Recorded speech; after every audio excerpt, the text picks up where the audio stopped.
আমিও যাব। আজ আমিও কফি বানাবো, মানে তোমাকে সাহায্য করব। অভিনব এক ফালি স্বচ্ছ হাসিতে সম্মতি জানালো। সকাল ৬টা প্রায়। হারবাড়িয়া যাবে ৮টার দিকে, তাই নাস্তার টাইম সেট করা হয়েছে ৭টায়। প্রায় সবাই ঘুমিয়ে আছে। সারা দিনের ক্লান্তি শেষে এই বিশ্রামটুকুই যেন বড় প্রাপ্তি। অভিনব দীর্ঘশ্বাস ফেলল। ঘুম ভালো, তবে অতিরিক্ত ঘুম একদমই ভালো নয়। এতে শরীর তার কর্মক্ষমতা হারিয়ে ফেলে। তাই সবার উচিত সঠিক ঘুম। অভিনব বেশ সুন্দর করে পানি গরম করে কফি বসিয়ে দিল। ঝিল অতি মনোযোগে চেয়ে আছে। ঝিলের মনোযোগে ছেলেটা প্রশস্ত হাসল। এই ছোট ছোট ভালোবাসাগুলো প্রচণ্ড পরিমাণে শান্তি দেয়। কফি বানানো শেষে অভিনব ঝিলের দিকে কফি কাপ এগিয়ে দিল। মুখে দিয়েই প্রশান্তির শ্বাস নিল ঝিল।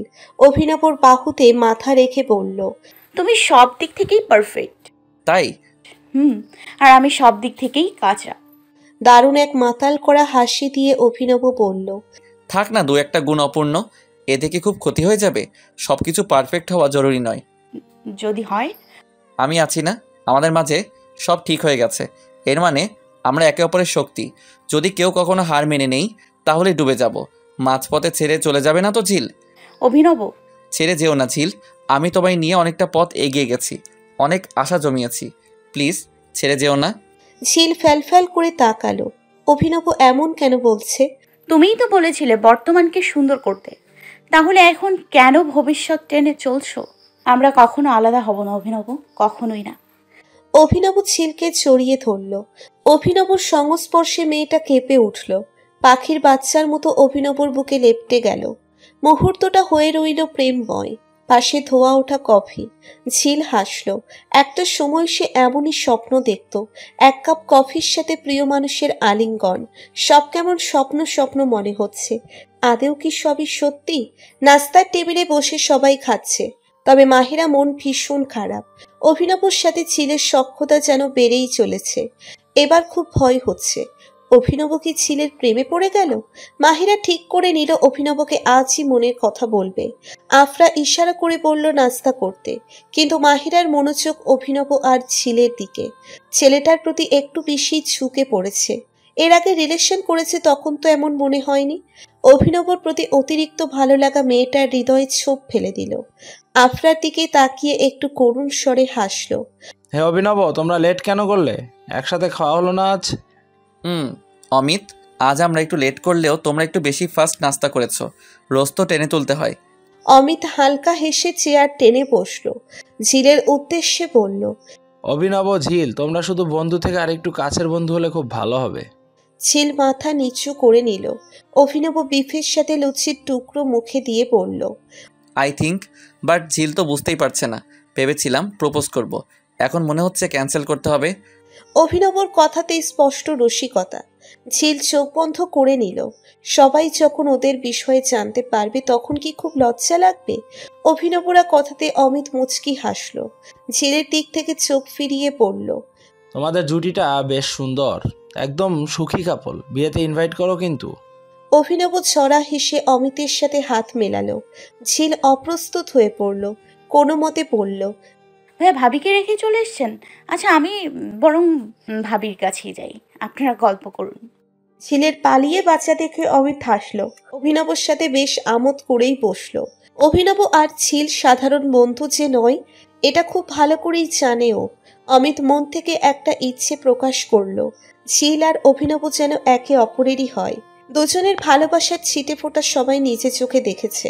এটা শুধু বন্ধুত্বের হলেও অমিত চাই ওদের সম্পর্কটা যেন গাঢ় হয়। নাস্তা শেষে সবাই কেবিনে চলে আসলো। একটু পরে বোর্ডে ওঠানো হবে, গন্তব্য হারবাড়িয়া ইকো ট্যুরিজম কেন্দ্র। এটা যাওয়ার জন্য বোটে করে হারবাড়িয়া খাল পার করতে হবে। অভিনব দ্রুত গোছগাছ করছে, তা দেখে ঝিল বেশ বিরক্ত হচ্ছে। সব কিছুতেই এত তাড়াহুড়ো করার কি প্রয়োজন? তাড়াতাড়ি করো ঝিল, একটু পরে সবাই বোটে নেমে যাবে। আজকে আমরা মাঝে বসবো। কেন? তুমি দেখেছো কর্নারে রিস্ক থাকে, যদি পড়ে যাও তো সমস্যা হবে। কিছু হবে না, আমি কর্নারেই থাকবো। ঝিল, প্লিজ এমন করো না, আমি মাঝে বসে এনজয় করতে পারবো না। সবাই কথা বলবে আর আমার মনোযোগ নষ্ট হবে। অভিনব ভেবে দেখল ঝিলের কথা ঠিক, মাঝে বসলে সবার কথাই ফেঁসে যেতে হয়। এতগুলো মানুষ একসাথে যাচ্ছে, কথা তো হবেই। অভিনব কথা বাড়ালো না, ঝিলের আলসামি দেখে দীর্ঘশ্বাস ফেলল। প্রথম ট্যুর হওয়ার কারণে আলসেমিটা স্বাভাবিক। অভিনব মৃদু হেসে ঝিলের ব্যাগ গোছাতে লাগলো। মেয়েটা একদম নেতিয়ে গেছে। অভিনব ঠিক করে নিল এখান থেকে গিয়ে ঝিলকে নিয়ে একটা দিন লম্বা রেস্ট নেবে।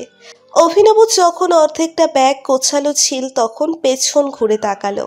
অভিনবকে দেখে মৃদু হাসলো। এত কেয়ার দেখে ঝিলের মনে শীতল হাওয়া বইতে লাগলো। অভিনব জ্যাকেটের হাতা টেনে বলল, কাল আমি তোমার ব্যাগ গুছিয়ে দিব। অভিনব হালকা হাসলো।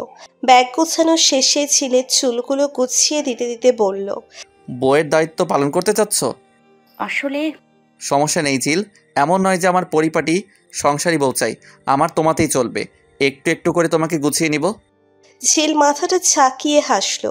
ইস, কাজ শেখাটা সত্যিই খুব প্রয়োজন। অভিনব তো সব পারে, হয়তো আল্লাহ ওদের একে অপরকে দিয়েই পরিপূর্ণ করবেন। চলো যাওয়া যাক। হুম। অভিনব কাঁধে ব্যাগ নিয়ে হাঁটা লাগালো।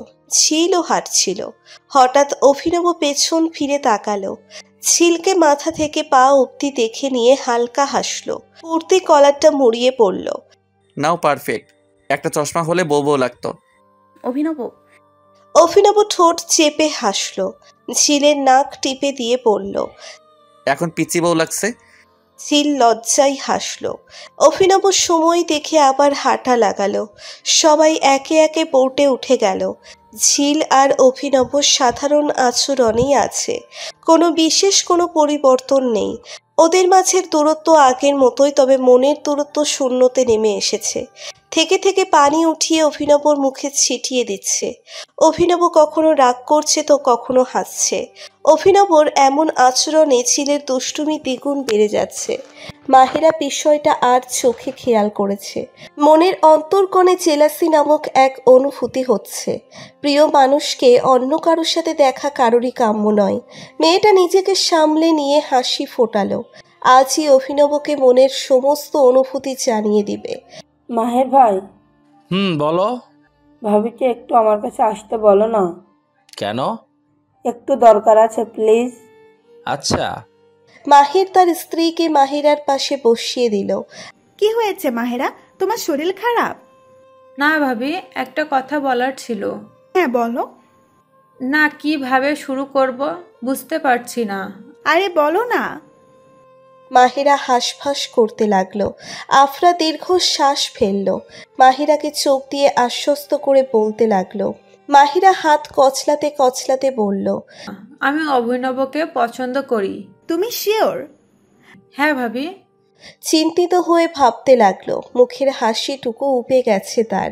মাহিরার হাতে হাত রেখে বলল, আমার মনে হয় তোমার পিছিয়ে যাওয়া উচিত। অভিনব ভাইয়ের সাথে ঝিলের সম্পর্কটা আমার কাছে বন্ধুত্বর থেকে বেশিই মনে হচ্ছে। কিন্তু ভাবি, যদি এমনটা না হয়ে থাকে? সেটাও ঠিক। আচ্ছা তোমার ভাইকে বলি কেমন? মাহিরা প্রথমে সম্মতি জানিয়ে আবার নাকচ করে দিল। আফরার কাঁধে মাথা রেখে বলল, ঠিক আছে, তবে মাহেরা বোনটি আমার বেশি আশা, বোঝনি? কষ্ট পেলে তোমারই খারাপ লাগবে। মাহিরা মলিন হাসল। আফরা আবার দীর্ঘশ্বাস ফেলল। মাহিরাকে আগেই বুঝিয়েছিল, কিন্তু মাহিরার ভাষ্য মতে ঝিল যে ধাঁচের মেয়ে, তাতে অভিনবর ইন্টারেস্ট থাকবে না। তার উপর অভিনব তাকে পানি থেকে তুলেছিল, এতে বেশ কনফিডেন্স পাচ্ছে। সব কিছু মিলিয়ে অভিনব তাকে পছন্দ করবে নিশ্চয়ই। হারবাড়িয়া খাল দিয়ে হারবাড়িয়াতে এসে থামল বোট। সামনেই লাল সবুজ রেলিং দিয়ে স্টিলের ব্রিজ বানানো। সবাই নামার আগে ব্রিফিং দেওয়া হলো। আমরা বর্তমানে হারবাড়িয়াতে উপস্থিত করছি। এখানে ভয়ের তেমন কারণ নেই, কিছু নিয়ম রয়েছে, সেগুলো মেনে চললেই হবে। তবুও সাবধান, ইকো ট্যুরিজম কেন্দ্রটা আপনারা আলাদা করেই ঘুরতে পারবেন, এতে সবার দলবদ্ধ হতে হবে না। তবে যে যেখানেই থাকুন না কেন, যে কোনো সমস্যা হলে সোজা ঘাটে চলে আসবেন, কারণ আমাদের গন্তব্য এখন থেকেই শুরু হয়েছে আর আমরা সবাইকে নিয়ে এখান থেকেই ফিরে যাব। ট্রাভেল এজেন্সির ব্রিফিং দেওয়া শেষে সবাই একে একে বোট থেকে নেমে ব্রিজ দিয়ে হাঁটা লাগালো। ব্রিজটা বেশি লম্বা নয় আর চওড়া কয়েক ফিট মাত্র। ঝিল লম্বা করে শ্বাস নিয়ে হাঁটা লাগালো। একটু দূরে গিয়ে পেছনে হুড়মুড়িয়ে চলে আসলো। অভিনব পেটে হাত দিয়ে হাসতে লাগলো। অভিনবর জ্যাকেট খামচে ধরে পড়ল। বানর। একাই তো যাচ্ছিলে, যাও এবার। খুব শখ হয়েছিল তাই না? ঝিল মুখটা বাঁকিয়ে নিল। অভিনব সামান্য নিচু হয়ে পড়ল। মুখ বাঁকানোটা কি রোজকার অভ্যাস? অভিনব। ঝিল। ধ্যাত। অভিনব একটু হাসলো। ঝিলের বাহু ধরে আগলে হাঁটা লাগালো। কিছু মানুষ এখান থেকেই বানরের সাথে মজা করা শুরু করে দিয়েছে। অভিনব ফোঁস করে দম ফেলল। এরা শোধরাবার নয়। শীতকালীন হলেও পাড়ের দিকটা কাদায় মাখো মাখো। বানরগুলো তাতেই লাফিয়ে লাফিয়ে হাঁটছে। পর্যটকরা কিছু ছবি বন্দি করছে। বানরগুলো ফ্যালফ্যাল করে তাকিয়ে আছে। রোজ হাজারো মানুষকে দেখে তারা, তাই অতটাও অবাক হচ্ছে না। সামনে আগাতেই বিশাল বড় আকারের পিলার দেখতে পেল, যেটাতে লেখা হারবাড়িয়া ইকো ট্যুরিজম কেন্দ্র। ঝিল এই প্রথম ছবি তুলতে আগ্রহ দেখালো। অভিনব হাত দিয়ে কেয়াবাদ স্টাইল করে বলল, সাজেক 0 কিলোমিটার পিলারের মূলটা আজ বুঝলাম। শেষমেশ ছিল পিলারের সাথে প্রেম করে নিল। মোটেও না, আমি এমনিতেই ছবি তুলতে যাচ্ছি। তুমি তো লুকিয়ে লুকিয়ে আমার ছবি তুলেছো, ফাজিল কোথাকার। আর তুমি? আমি? হ্যাঁ, তুমি কি করেছো? তুমিও তো লুকিয়ে আমার ছবি তুলেছো। মোটেও না, আমি কখন ছবি তুললাম? আচ্ছা, ফোনে কার ছবি সেট করে রেখেছো? ঝিল দাঁত দিয়ে জিভ কাটল। অভিনব এক ফালি হেসে ঝিলের ছবি তুলে নিল। সবাই যে যার মতো হেঁটেই চলেছে। যেহেতু এটা আবাসিক এলাকার মতো, তাই কারো সমস্যা হওয়ার কথা না। তবুও গার্ডরা যথেষ্ট নিরাপত্তা দিয়ে যাচ্ছেন। বেশ কিছু পর্যটক অভিনবর দিকে তাকিয়ে আছে। একজন তো অভিনবর সামনে এসে বলল ছবি তুলবে। অভিনব সাই জানালো। সম্পূর্ণ বিদেশি না হয়েও বিদেশিদের মতো ট্রিট পাচ্ছে সে। অভিনব আন মনেই হেসে উঠল। ঝিল অভিনবর বাহু খামচে ধরে অভিনবকে হাত দিয়ে ইশারা করে একটু নিচু হতে বলল। অভিনব নিচু হতেই ঝিল ফিসফিস করে বলল, কোনো মেয়ে ছবি তুলতে চাইলে নাকচ করে দেবে কেমন? আচ্ছা বলবো, আমার বউ ছবি তুলতে বারণ করেছে। ধ্যাত, কি সব বলো? বলবে যে তোমার আম্মু বলেছে মেয়েদের থেকে দূরে থাকতে। ঝিলের কথা শুনে অভিনব কোনো রিয়াকশন করতে পারল না। হাসবে না কাঁদবে ঠিক বুঝতে পারছে না। কি বলেছি মনে থাকবে তো? যদি বলে তোমার সাথে লেপ্টে থাকে কেন? ঝিল নাক ফুলিয়ে নিল। বিজ্ঞদের মতো গলা ছেড়ে বলল, বলবে আমি তোমার একান্ত ব্যক্তিগত মানুষ। ঝিলের উত্তরে অভিনব প্রসন্ন হাসল। মেয়েটার হাতটা শক্ত করে বুকে চেপে ধরে উচ্চারণ করল, একান্ত ব্যক্তিগত মানুষ। ঝিল তার ছকঝকে তক্তকে দাঁতগুলো বের করে হাসল। অভিনবর সাথে আবার হাঁটা লাগালো। কিছু দূর যেতেই চোখে পড়ল বন বিভাগের কার্যালয়। তাছাড়া রেস্ট হাউস রয়েছে। রেস্ট হাউস থাকার জন্য অবশ্যই পেমেন্ট করতে হয়। ঘরগুলো অনেকটা পাহাড়ি ধাঁচের মতো। পিলার দিয়ে খানিকটা উঁচু করে বানানো হয়েছে, যাতে করে বন্যার সময় পানি উঠলেও ঘরগুলো ডুবে না যায়। কিছু মানুষ সিঁড়িতে বসে ছবি তুলছে। হলুদগুলো সজ্জিত ঘরটাকে বেশ মোহনীয়ই লাগছে। ঝিল মুগ্ধ হয়ে তাকিয়ে রইল। ঝিলের খুব ইচ্ছে হলো পাহাড়ে যেতে। আচ্ছা, ও কি অভিনবকে বলবে? এক আড়ষ্টতা থেকে আর বলা হলো না। ঝিল অভিনবর আঙ্গুলের ভাঁজে আঙ্গুল দিয়ে হাঁটা লাগালো। কিছু দূর যেতেই বাঁশের তৈরি এক ঘর দেখতে পেল। এখানে নাকি খাঁটি মধু পাওয়া যায়। ঘরের কোণে একটা বানর দেখেই ঝিল জড়সড় হয়ে দাঁড়ালো। অভিনব এক হাতে ঝিলকে আগলে রাখলো। মেয়েটা বানর দেখলেই কেমন চুপসে যায়। অভিনব ঝিলকে আশ্বস্ত করে হাঁটা লাগালো। সামনেই একটা সাঁকো, দেখে স্টিলেরই মনে হচ্ছে, তবে সাঁকোতে উঠে বুঝতে পারলো এটা কাঠের তৈরি আর খানিকটা নড়বড়েও। অভিনব ঝিলের দিকে তাকিয়ে বলল, একা আসতে পারবে? ঝিল মাথা দুলিয়ে বলল, না। অভিনব ফোঁস করে দম ফেলল। ঝিলকে কোলে করে পুরো সুন্দরবন ঘোরাতে পারলে বোধহয় মেয়েটা খুশি হতো। আচ্ছা, আমাকে ধরে ধরে আসো। ঝিল ভদ্র মেয়ের মতো মাথা ঝাঁকালো। অভিনবকে একটা ফ্লাইং চুমু দিতে গিয়ে আবার লজ্জায় গুটিয়ে গেল। শেষমেশ চুমুটা বনের মাঝেই চাপা পড়ে গেল। ঝিল বোকার মতো হাসল। হারবাড়িয়ার বিভিন্ন স্থানে গোল পাতার গাছ রয়েছে। মূলত পুরো সুন্দরবনেই গোলপাতার গাছ রয়েছে। গোলপাতার সাহায্যে তৈরি করা আছে বিভিন্ন ঘর। সবাই বেশ কিছুক্ষণ হাঁটতে লাগলো। সামনে আবার কাঠের তৈরি ট্রেইল, তবে এবার আশেপাশে বেশ বড় বড় গাছ। ঝিলের শরীর ঝাঁকুনি দিয়ে উঠল। ভুতুড়ে অনুভূতি হচ্ছে। সবাই যে যার মতো হেঁটে চলেছে। ওরা দুজন একটু পিছিয়ে গেছে। ধরা গলায় ঝিল বলল, অভিনব, ভয় হচ্ছে খুব। অভিনব ভ্রুকুচকে তাকালো। ঝিলের চোখ মুখ বলছে সে ভয় পাচ্ছে খুব। অভিনব চট জলদি এক ফোন দিয়ে এঁটে ফেলল। আশেপাশে একবার চোখ বুলিয়ে নিল। তারপর ঝিলকে হঠাৎ করেই শক্ত করে বুকে জড়িয়ে ধরল। অভিনবর এমন আচরণের জন্য প্রস্তুত ছিল না ও। ফ্যালফ্যাল করে তাকিয়ে রইল। অভিনবর শরীর থেকে মিষ্টি এক স্মেল আসছে। নিশ্চয়ই কোনো কড়া পারফিউম মেখেছে। ঝিলকে ছেড়ে দিতেই ঝিল মাথা নিচু করে ফেলল। অভিনব মুখ চেপে হাসতে লাগলো। এখন বেশ কিছুক্ষণ মেয়েটা মাথা নিচু করে হাঁটবে। লজ্জার ভয়েই কথাই ভুলে গেছে। অভিনব নিজের আচরণে নিজেকে বাহবা দিতে লাগলো। ঝিলের সান্নিধ্য পেয়ে মাথাটা একটু বেশিই কাজ করছে।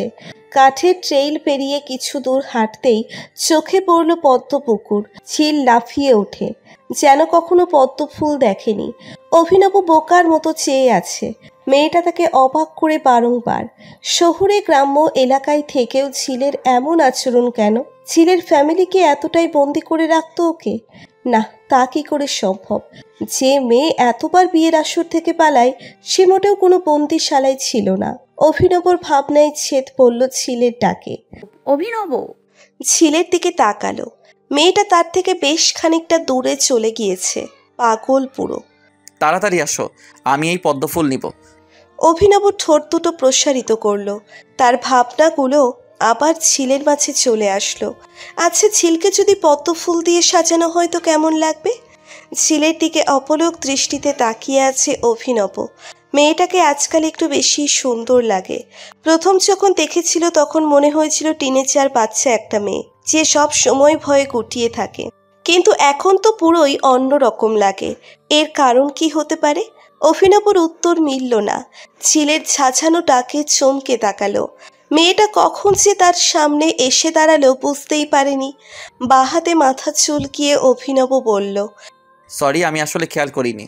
উফ, হয়েছে ফর্মালিটিস, প্লিজ আসো না। দেখো পুকুরটা বেশ বড়, আমার তো নামতেই ইচ্ছে করছে। অভিনব হালকা হাসল।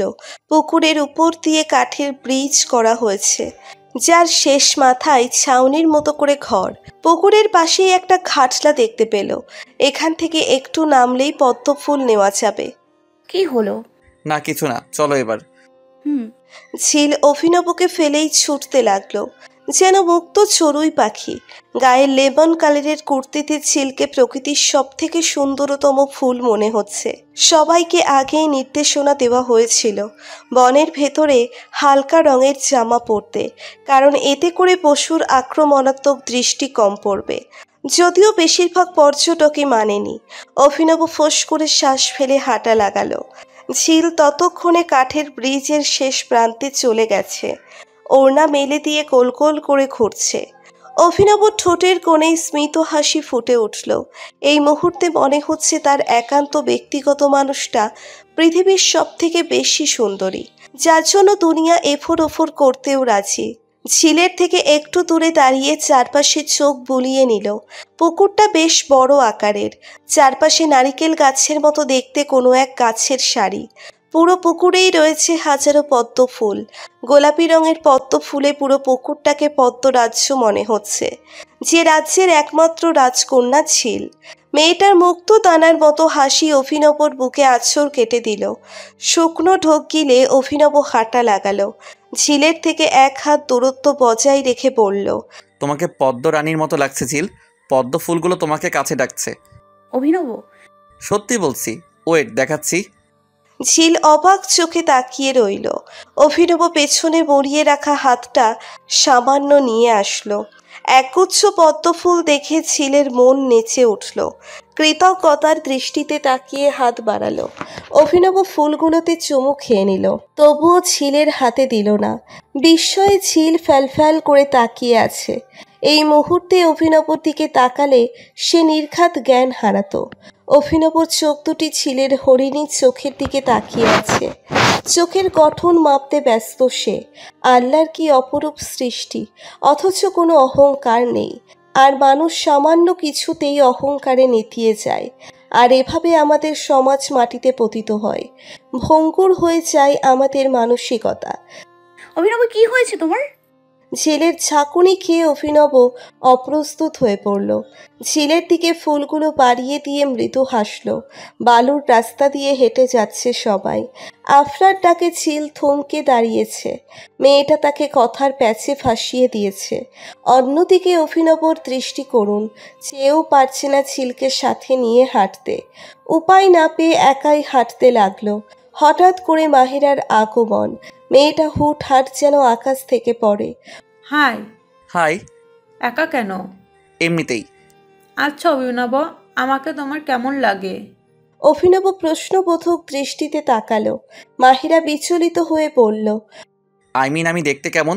সুন্দরী নাকি মোটামুটি? আমাকে ছেলেরা পছন্দ করে নাকি? অভিনব বিষয়টা আজ করতে পারল। মেয়েটাকে এখনই সব কিছু জানাতে চায়নি। তার একটাই কারণ, ভ্রমণ। এখন জানলে একটু আনন্দ করতে পারবে না। তবে মাহিরাকে দেখে সিরিয়াস মনে হচ্ছে। কি হলো বলো, আমি কেমন সুন্দরী? অভিনব মৃদু হাসল। কৌশলে সে উত্তর দিল, প্রতিটা মানুষ তার নিজ জায়গা থেকে সুন্দরী। তুমিও তোমার দিক থেকে সুন্দরী। অভিনব, এটা কেমন উত্তর হলো? প্লিজ বলো আমি লাইফ পার্টনার হিসেবে কেমন? অভিনব অন্যদিকে ফিরে চোখ বন্ধ করল। বার কয়েক শ্বাস ফেলে বলল, তোমাকে যে ভালোবাসবে তার কাছে লাইফ পার্টনার হিসেবে তুমি সেরা। ভালোবাসার প্রকারভেদটা একটু ভিন্ন। আচ্ছা, আমাকে তোমার লাইফ। মাহিরাকে না বলতে দিয়েই অভিনব বলল, আমার ক্ষেত্রে সম্পূর্ণ ভিন্ন। একজন ম্যারিড পার্সন হিসেবে তোমাকে বিবেচনা করা আমার খাটে না। মাহিরা অবাকের সাথে সাথে ভ্রু কুঁচকে তাকালো। অভিনব নিচুকি মজা করছে তার সাথে। মাহিরাকে হো হো করে হেসে উঠল। অভিনব ভেতর থেকে এক ফালি দীর্ঘশ্বাস বের হয়ে আসলো। মাহিরার থেকে নিজেকে গোটানোর একটাই পদ্ধতি, তা হলো সত্যিটা জানিয়ে দেওয়া। মাহেরা, আমাকে নিয়ে তোমার ভাবনাকে বাড়িও না প্লিজ। এতে করে তুমিই কষ্ট পাবে। আই হোপ তুমি বুঝতে পারছো। কিন্তু Abhinav. No more word Mahera. Jhil আমার স্ত্রী। ও যখন তোমার কথা জানতে পারবে তখন কষ্ট পাবে। আমি আমার স্ত্রীকে কষ্ট দিতে চাই না। প্লিজ তুমি এই বিষয়ে আর ভেবো না। অভিনব, আমার সাথে মজা করছো তুমি? একটুও না, আমি সত্যিটাই বলছি। আই নো আমার আগে বলা উচিত ছিল। কিছু পার্সোনাল প্রবলেমের জন্য বলা হয়নি, কিন্তু এখন প্রয়োজন মনে হলো, তাই বিষয়টাকে ধামাচাপা দিতে চাচ্ছি না আমি। তুমি নিশ্চয়ই খুব সুন্দরী, তবে আমার কাছে সেই দৃষ্টিটা সম্পূর্ণ ভিন্ন। মাহিরার চোখে পানি চিকচিক করছে। অভিনবর বলা কথাগুলো সে বিশ্বাস করতে পারছে না। সত্যিই কি ছিল অভিনবর স্ত্রী? ঝিলের মতো একটা মেয়ে অভিনবর স্ত্রী? বিষয়টা ঠিক মেনে নিতে পারছে না। অভিনব ঠোঁট দুটি প্রসারিত করে বলল, যেহেতু তুমি সিরিয়াস, তাই তোমার মনের শান্তির জন্য আজই আমি সবাইকে আমার আর ঝিলের বিষয়টা বুঝিয়ে বলবো। ঝিল তোমার স্ত্রী? এটা আমাকে বিশ্বাস করতে বলছো? মাহিরা সামান্য বিদ্রুপ করে আবার বলল, তোমার মতো একটা ছেলে যে সব দিক থেকে পারফেক্ট, সে একটা সাধারণ মেয়েকে বিয়ে করবে? আর কিছু বলো না মাহেরা। ভালোবাসার সংজ্ঞাটা তুমি জানো না। পারফেক্ট দেখে দৈনিক জিনিসপত্র হয়, তবে ভালোবাসা নয়। আমার জীবনের ঝিলের জায়গা অনেক অংশ জুড়ে। ভালোবাসা অন্যায় নয়। তুমি ভালোবাসো, আমি সেটা সম্মান করি। তবে যা সম্ভব নয় তার থেকে বেরিয়ে আসার চেষ্টা করাই কি উত্তম নয়? মাহিরা মাথা নিচু করে নিল। অভিনব খুব ভালো করে বোঝালে ঝিল তার জীবন সঙ্গিনী। ভালো খারাপ দুটোই ওর। পারফেক্ট কাউকে নয়, ঝিলকেই শেষ অবধি চায়। মাহিরা উত্তর করতে পারেনি। মাহিরার বাচনভঙ্গিতে অভিনব রাগ করা উচিত ছিল, তবে ও রাগ করেনি। মাহিরার পরিস্থিতিটাই এমন যে বকে ঝোঁকে কিছু বোঝানো যাবে না। অভিনব তপ্ত শ্বাস ফেলল। হয়তো মাহিরা কষ্ট পাচ্ছে, তবে এতে ওর কি দোষ? মানবিকতার খাতিরে বন্ধুত্ব হতে পারে, ভালোবাসা না। যার অস্তিত্ব সম্পূর্ণ অন্য কারো, সেই অস্তিত্ব বিলিয়ে দেওয়ার অধিকার ওর নেই। আফরার সাথে হেসে হেসে কথা বলছে ঝিল। অভিনব ঠোঁট দুটি কেঁপে উঠল। প্রতিটা লোমকূপ সজাগ হয়ে আসে।